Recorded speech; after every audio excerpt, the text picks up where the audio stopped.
Good evening, my lovelies. Come closer. Tonight, we're winding the clock back to a time of wonder, when bedtime stories lived in VHS tapes, magic came in cardboard boxes, and some toys weren't quite what they seemed. The story I'm about to share is not one stitched from the imagination, but whispered through memory. It's a tale told softly, like a secret passed under a blanket fort, lit only by a flashlight and bravado. So, settle in, wrap your fingers around your mug, and listen closely. What starts as childhood joy sometimes lingers longer than we expect, and sometimes it watches back.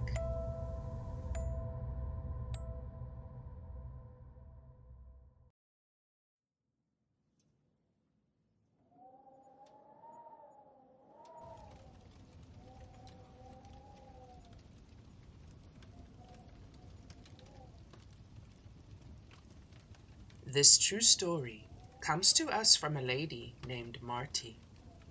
It began in the 1990s, a time before social media, when children still found wonder in analog magic.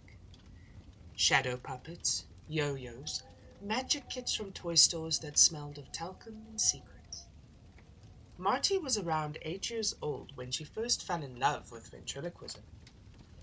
She would sit cross-legged on her bedroom floor, eyes wide as dinner plates, glued to grainy VHS tapes of Edgar Bergen and his impish dummy, Charlie McCarthy. The jokes flew over her head, but the act, the illusion of life, entranced her. In the dance of jaw clicks and smoky punchlines, she found a kind of sorcery. It was no surprise, then, that her father, a pragmatic man with a soft spot for his daughter's peculiar obsessions, decided to find her a dummy of her very own. As the story goes, he was driving back from a business meeting near Santa Rosa, California, when he stumbled upon a narrow little storefront tucked between a laundromat and an abandoned bookstore. The hand-painted sign read, Tannenbaum's Curiosities and Magic Emporium. Most would have walked past it, but he did not. Inside, the shop was dim and choked with relics. Dusty shelves lined with cracked crystal balls, velvet bags of weighted coins, and decks of tarot cards that looked water damaged by more than just time. Amidst it all, resting in a high-backed rocking chair near the counter, sat a dummy, upright. Its wooden limbs were rigid and patched with a fading tweed jacket, and that smile, wide and waxy, seemed to stretch too far across its painted face. Beneath its yellowed plastic eyes lurked something smug, almost as if knowing. The shopkeeper, a thin man with slicked-back silver hair and a translucent glove, approached him without a sound. When Marty's father expressed interest in the doll, the man tilted his head and said, almost as if in a whisper, "When you put your hand inside the doll, he comes alive." The room felt colder, but Marty's father chuckled and waved off the strange warning. A harmless gag. But the man never laughed with him. Marty shrieked with joy when she unwrapped her birthday gift. From the moment she clutched him to her chest, she fell in love with the dummy, and the bond was sealed. But it did not take long for that magic to twist, become strange. It began with the smile. Subtle at first, a smirk too wide, too knowing. Sometimes it seemed to quiver, not from a loose hinge, but from something that seemed alive just beneath the paint. Marty would adjust the jaw repeatedly, but it always reset, and always to that grin. Then came the nights. The family woke to footsteps, quick, rhythmic pattering in the hallway. Too light for a grown-up, too strange and erratic for the dog. When they checked, the hallway was empty, except for the dummy, sitting upright on the couch, head cocked slightly, smiling.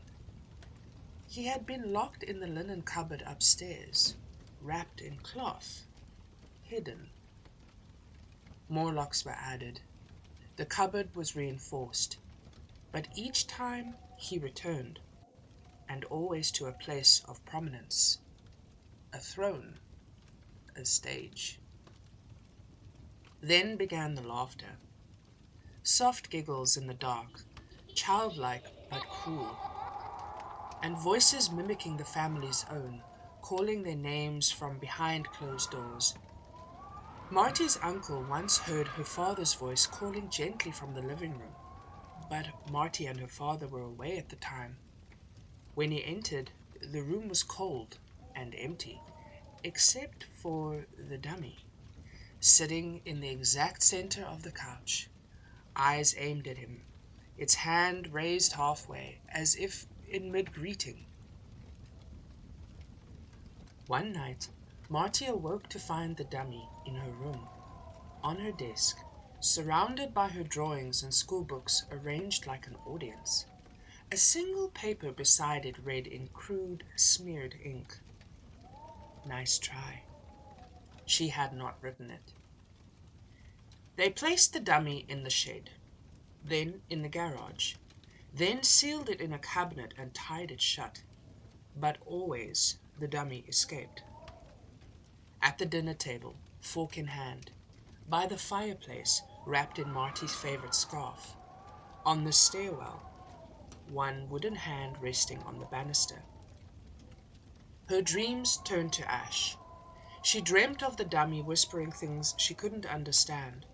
She dreamt of her own hands moving without permission, unlocking doors, lifting the latch to the cabinet, of waking up standing beside him, his hand in hers. They tried burning him. The plastic bubbled, but it didn't melt. His clothes wouldn't ignite. The fire dimmed unnaturally, as if suffocated.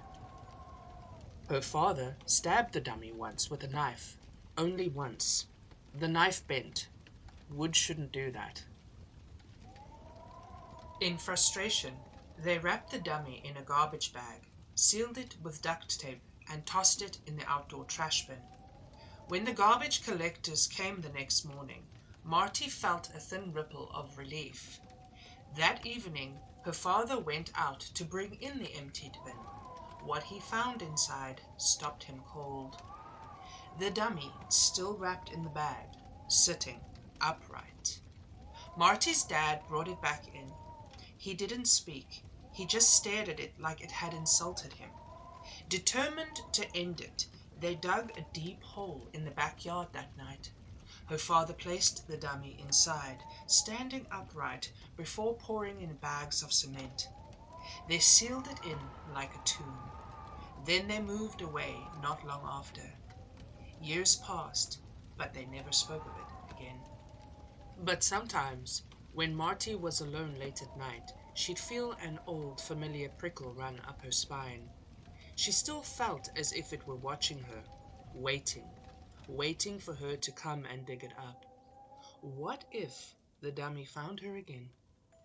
It's a feeling that follows her, still to this very day.